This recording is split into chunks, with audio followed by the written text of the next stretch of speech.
दोस्तों, जैसा कि भगवान श्री कृष्ण बचपन में खेल के दौरान गेंद यमुना नदी में चले जाने और फिर वहां से भगवान श्री कृष्ण के गेंद निकाल लाने की कथा तो आप सभी ने जरूर सुनी ही होगी और यह भी शायद सुना ही होगा कि भगवान श्री कृष्ण ने कालिया नाग को हराया था और उसके बाद कृष्ण ने कालिया नाग को यमुना छोड़कर जाने के लिए भी कहा था। लेकिन कम ही लोग यह जानते होंगे कि कालिया नाग वहां से फिर कहां गया था। तो आज की इस छोटी सी वीडियो में हम लोग यही जानेंगे कि उसके बाद अब कालिया नाग कहां पर है। दोस्तों, ऐसा माना जाता है कि जब एक बार भगवान श्री कृष्ण की बॉल यमुना के अंदर चली गई थी तो भगवान श्री कृष्ण अपनी बॉल वापस लाने के लिए यमुना के अंदर प्रवेश करते हैं, जहां पर उन्हें कालिया नाग मिलता है। उसके बाद भगवान कृष्ण और कालिया नाग से काफी युद्ध होता है। युद्ध के पश्चात कालिया नाग परास्त होता है और फिर भगवान श्री कृष्ण कहते हैं कि तुम्हें अब यहाँ से जाना होगा।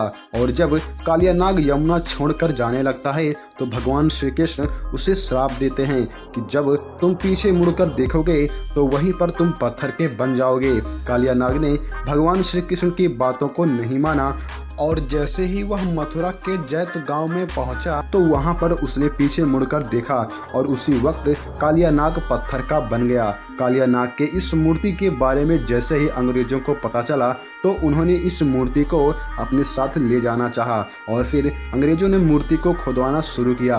काफ़ी परिश्रम के बाद भी मूर्ति को नहीं निकाल पाए।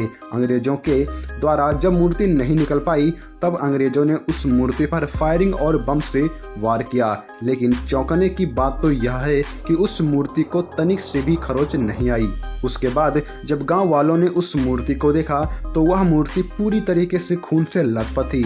उसके बाद वहां के लोगों ने उस मूर्ति से क्षमा मांगी और साथ ही वहां पर एक बड़ी मंदिर का निर्माण किया और उसके बाद वहां पर नए नए चमत्कार होने लगे।